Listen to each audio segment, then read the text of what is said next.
अस्सलाम वालेकुम वरहमतुल्लाहि वबरकातुहू। कल हमने तबई आदात के बारे में पढ़ा था। आज का हमारा टॉपिक है मुकम्मल आदात।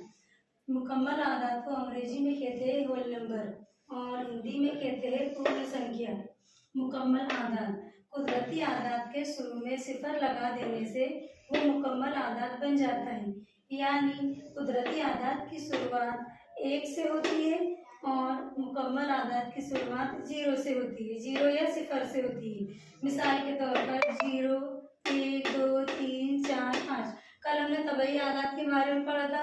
तबई आदात की शुरुआत कहाँ से हो रही थी? 0 से हो रही थी, 1 से हो रही थी।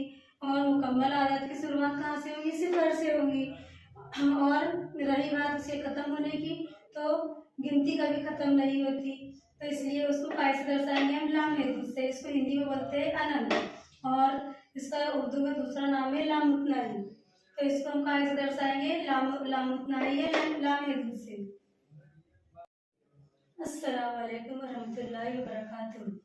कल हमने तबई आदात के बारे में पढ़ा था। आज का हमारा टॉपिक है मुकम्मल आदात। मुकम्मल आदात को अंग्रेजी में कहते हैं होल नंबर और हिंदी में कहते हैं पूर्ण संख्या। मुकम्मल आदात कुदरती आदात के शुरू में सिफर लगा देने से वो मुकम्मल आदात बन जाता है।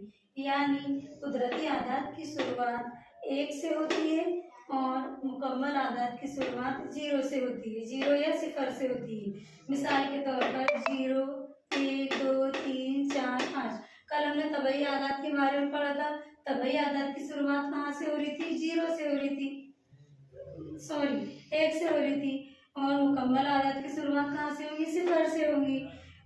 और रही बात उसे खत्म होने की, तो गिनती कभी खत्म नहीं होती, तो इसलिए उसको काय से दर्शाएंगे हम? लाम हेतु से। इसको हिंदी में बोलते हैं अनंत, और इसका उर्दू में दूसरा नाम है लामुतनाही।